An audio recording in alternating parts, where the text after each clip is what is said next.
Simone Berriot, vous avez ouvert le théâtre Antoine aux possédés et je crois qu'il faut souligner que c'est un acte courageux. Bon, pas courageux en soi de monter les possédés, surtout pas de monter une pièce de Camus que j'attends déjà depuis des années, car j'ai eu ici beaucoup d'auteurs.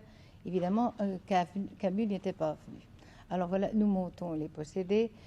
C'est une entreprise très difficile, en effet, très coûteuse aussi, qui va exiger tout de même du public un peu de patience. D'abord, il faut lui demander de venir à 8 heures du soir. Ça sera difficile. Oui, bien sûr. Et puis, enfin, j'ai tout de même été très gâtée, parce que tout de même, souhaitant une pièce de M. Camus, il m'a apporté une pièce qui dure 3h15.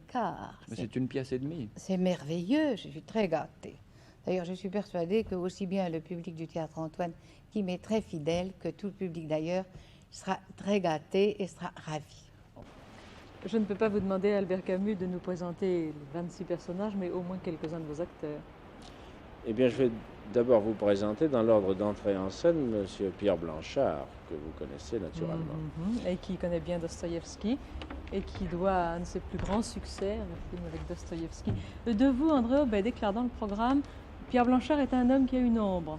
Oui, et les explications qu'il lui en donne, qui donnent à cette La Palissade, sont extrêmement flatteuses.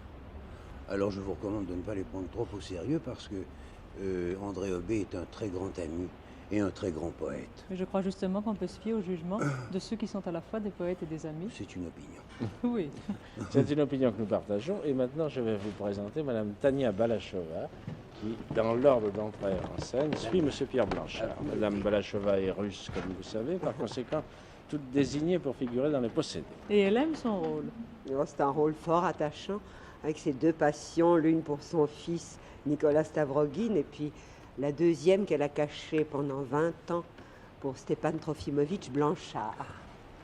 Et toujours dans l'ordre d'entrée en scène, je vous présente Michel Bouquet, qui joue le révolutionnaire nihiliste Pierre Verkovensky. Et qu'en pense-t-il de ce... Je pense que c'est le plus possédé de tous, le plus démoniaque de tous ces démoniaques, donc diabolique. le plus effarant. Et il ne me reste plus qu'à vous présenter Pierre Vanek, qui dans cette pièce joue le rôle d'un aristocrate décadent, Stavrogin. Que pouvez-vous nous dire de ce rôle? Eh bien, ce qui m'a passionné dans le rôle, d'abord, je crois que c'est un des plus grands parmi les héros de roman. Et puis ensuite, c'est un personnage actuel. À l'époque où le roman a été écrit, c'était un personnage prophétique. Et je crois qu'aujourd'hui, on peut dire que les Stavrogin peuplent le monde. Et on en arrive à la raison pour laquelle, dans le fond, vous avez monté cette pièce, Albert Camus. On ne pouvait pas mieux la définir que Pierre Vanek vient de le faire. Pour son actualité. Pour son actualité. Le 30 janvier, les possédés seront donc à l'affiche du Théâtre Antoine. On serait tenté de dire encore du Dostoïevski. Albert Camus, pourquoi encore du Dostoïevski?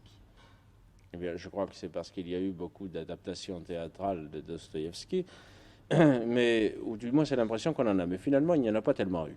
Parce que, à part l'adaptation que Copo a fait des frères Karamazov, que j'ai monté moi-même d'ailleurs il y a près de 20 ans, et d'autre part l'adaptation des Possédés qui a été faite par une jeune compagnie, dans des conditions d'ailleurs très remarquables, plus, je crois, l'adaptation de L'Éternel Marie par Jacques Mauclerc, il n'y a pas tellement eu... Ah, j'ai oublié l'adaptation d'Humilié et offensé, qui a été produite récemment à Paris. Mais enfin, il n'y en a pas eu tellement.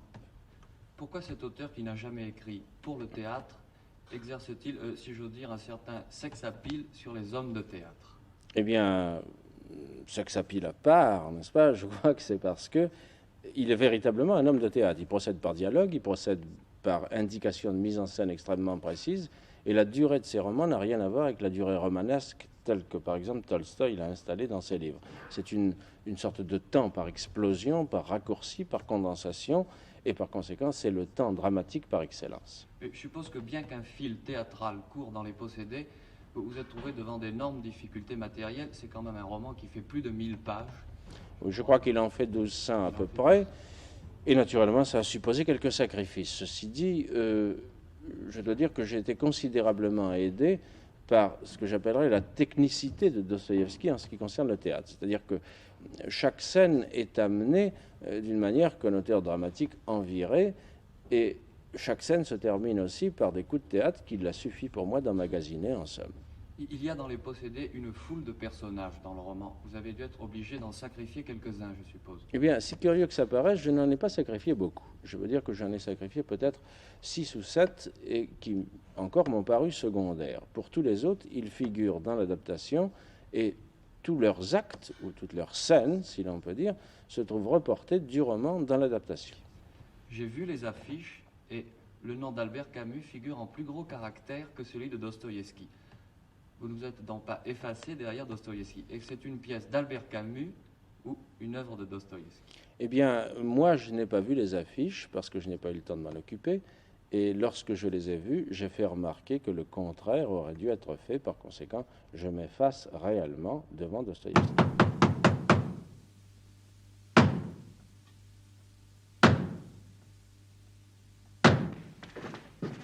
Ah, Alexis Gorovitch m'a dit que tu étais là, mon fils. Tiens, que fais-tu dans cette maison? Je croyais qu'on t'en avait chassé. Je suis venu chercher mes dernières affaires et je vais partir sans espoir de retour et sans récrimination. Ah non, tu reviendras. Un parasite est toujours un parasite. Mais dis-moi, mon ami, tu ne pourrais pas me parler autrement?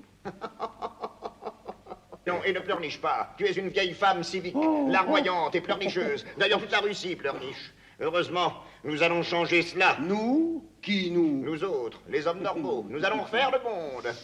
Nous sommes les sauveurs. Nous détruirons tout. Nous ne laisserons pas pierre sur pierre. Et nous recommencerons. Alors, ce sera l'égalité. Tu l'as prêché, n'est-ce pas? Eh bien, tu l'auras.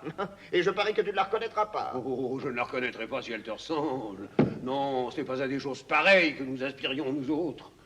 Ah, je ne comprends plus rien. J'ai cessé de comprendre. Tout ça, ce sont tes vieux nerfs malades. Vous faisiez des discours, nous passerons à l'action. De quoi te plains-tu, vieille cervelée? Non, mais comment peux-tu être si insensible? J'ai suivi tes leçons.